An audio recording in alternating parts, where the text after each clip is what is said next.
Hello, and today is Sunday, October 20th. That means we are exactly 11 days away from Halloween. Now, in today's society, we are finding out that more and more people, it's almost like it kind of was in the 90s for me, where you almost don't trust the candy that you're getting when you're trick-or-treating, especially at people's homes that you don't know. Sorry, when you talk a lot, you need water. And especially today, also with all of the food allergies that you encounter, you almost aren't buying as much candy for kids as you used to be. Now, having a Cricut affords me a lot of extra options for Halloween, and today I am super excited to share with you a digital Halloween giveaway that you can make on your Cricut at home. Now, this file is from digitalgemsdesigns.com, and at the time that I purchased the file, it was a free giveaway on a Cricut freebie website that I'm on, but I will link the direct link in the description box below. Be aware that it may not be a free item when you go to purchase it, and please, if you do purchase it, let them know that you saw it here on Paper, Scissors, and Vacations Oh My, so that they know that their items are getting out into the Cricut world. So without further ado, let's get started. So the first thing that I am doing this morning is I'm actually purchasing the free file from the website. I have purchased it and it is downloaded to my computer, and I am extracting it. When you purchase a scaled vector file from online different businesses, it comes in a zip file, so it's compressed. And now I have to go in and unzip it, which means I uncompress everything so that I can upload it into Cricut Design Space and we can get started. Let's do it. So if you don't know what a zipped file looks like, this is what a file looks like when I download it to use on my computer. But as you can tell, it's all zipped up. So I'm going to, while my computer is loading, I'm going to click on it. I'm going to zoom out for you a little bit. And I've got it selected, and I'm going up here to extract. I'm waiting on my computer is deciding to be super slow today while I'm showing you this.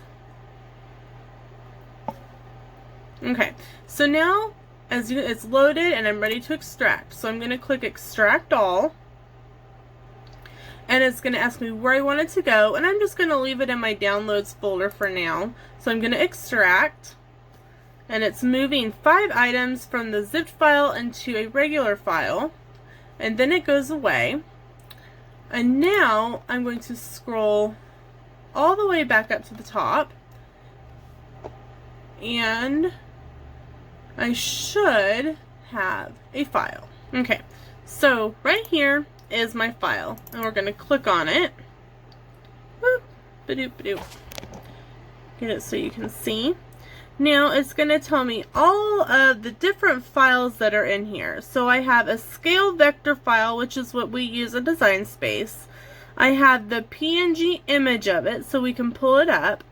I've got another scaled vector graphic for SCAL software. I have a DFX and an EPS for programs I don't use. And because I don't use those particular files, I am actually going to delete them out of the folder because all they do is take up space. So here is an image of what we are going to make. Alright, this is what we are going to make. I will not be making it on orange paper so that it's easier for you to see, but as you can see, it's a pumpkin.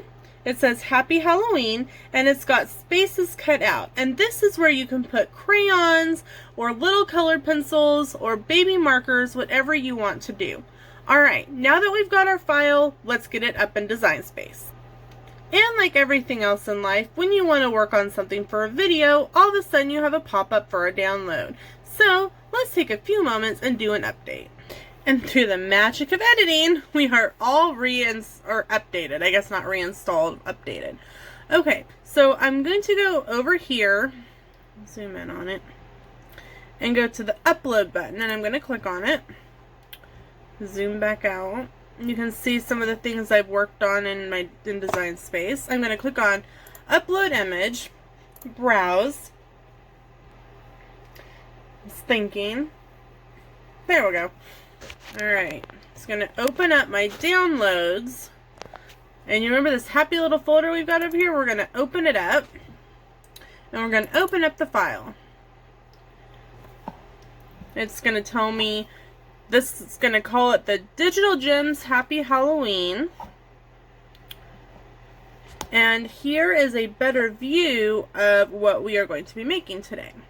So we're going to save it. And now it's in my library.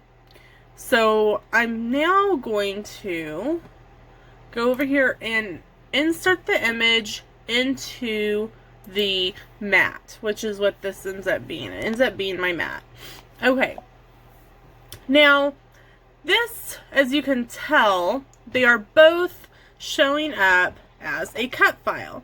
And that's a problem because we don't want it to cut. We want this portion, the top portion, there we go. We want this one with the little pumpkin to become a draw file. So we're going to click on that, and then we're going to come over here to the top, and we're going to change line type to draw. Now, as you can tell, it's become outlined. Before it was all here. I'll show you the difference. So this is what draw looks like. This is what cut looks like.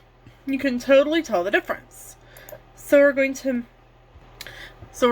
go from making it a cut file to a draw file. Now it is all ready to go, except we have one other step. We need to make it, one, a little bigger, and two, we need to attach them together so it will draw and cut on the same piece of paper. Plus, I think I want to make it a little bit bigger. It is only 3.8 inches tall, and I think I want it to be a little bit bigger than that. So the first thing I'm going to do is highlight it, which I just did.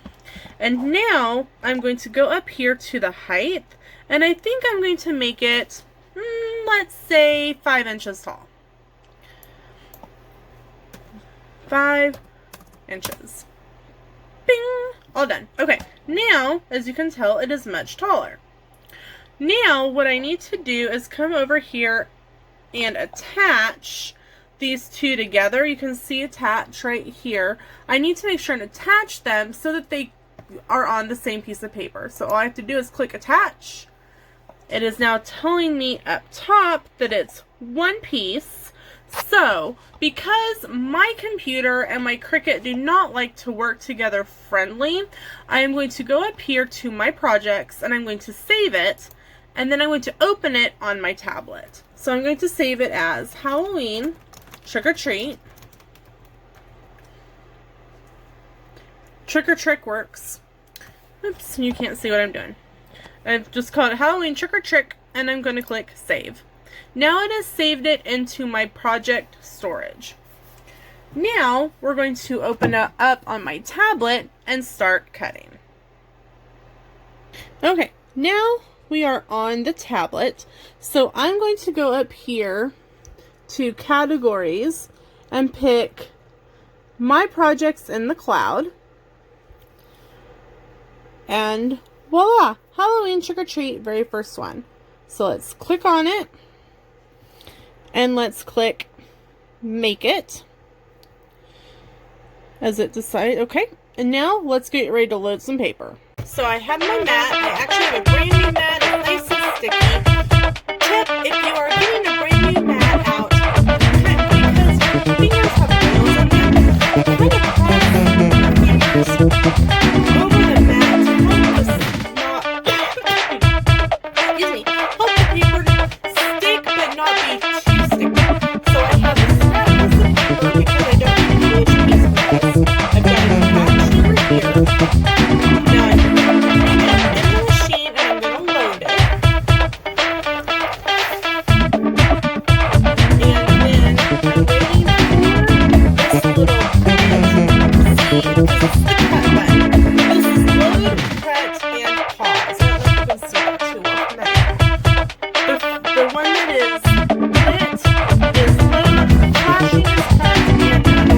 collage. And I'm cutting this on cardstock plus, so because it's got a little bit deeper of a cut, and so here we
that I do personally, and I really do suggest doing, is that if you are using a paper that's thicker, like I use the Basil paper, I always do the cut twice just to make sure that it goes through all the way with the paper.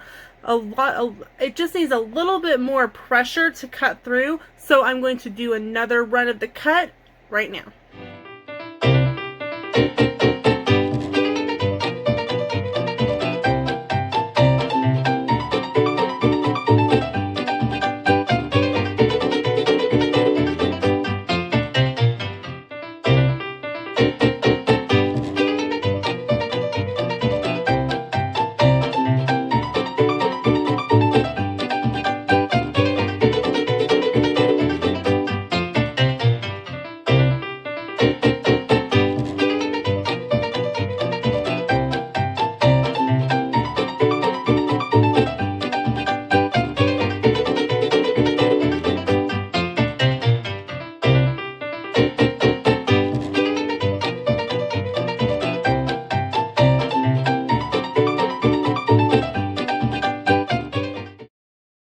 Okay, it's all done. We're putting away the pen. And we're going to take it off the mat. Now, something to remember with new mats is sometimes paper does stick a little bit more. So just make sure to go real easy and slow as you're taking it off the mat. Otherwise, that will happen. And sometimes it's just the way that the paper does it. It's got a mind of its own sometimes. But that's what makes crafting interesting, right? Alrighty. So I'm taking it off the mat. Gonna clean it up here real quick. Are you ready? Are you ready? Ta-da! Wait, where's my camera? There it is. Ta-da! Here is a trick-or-treating coloring piece. Now you can like I said, you can put anything you want in the little flaps. You just have to kind of bend them in a little bit. You can put crayons, you can put colored pencils, anything you'd like to make this a fantastic non-treat trick-or-treating idea. Now, why do I share this? As I said at the beginning of the video, not everyone can eat candy, and in today's society you just never know what you're going to get. If you only trick-or-treat from people's homes that you know, sometimes your kids don't get a lot of candy. On the other hand of that, our town does a big trick-or-treat Main Street on Halloween night itself, or on Friday if Halloween's on a weekend, and they get a lot of candy. But on the other hand, like I said, sometimes kids come trick-or-treating and they just can't have the candy, or you don't feel comfortable adding to the candy load that they're going to get. These make great gifts. Now, my mom works for a preschool where they can give Halloween treats, but they cannot be candy. So this is a great option for teachers to make to give to their class as well. So that is it for today's video. Thank you so much for being with us today. Don't forget to subscribe if you already haven't, and hit the bell so you're notified of all of our videos. Please share with your friends and family. We are on all social media, Instagram, Facebook, and Twitter, and we will see you in the theme park.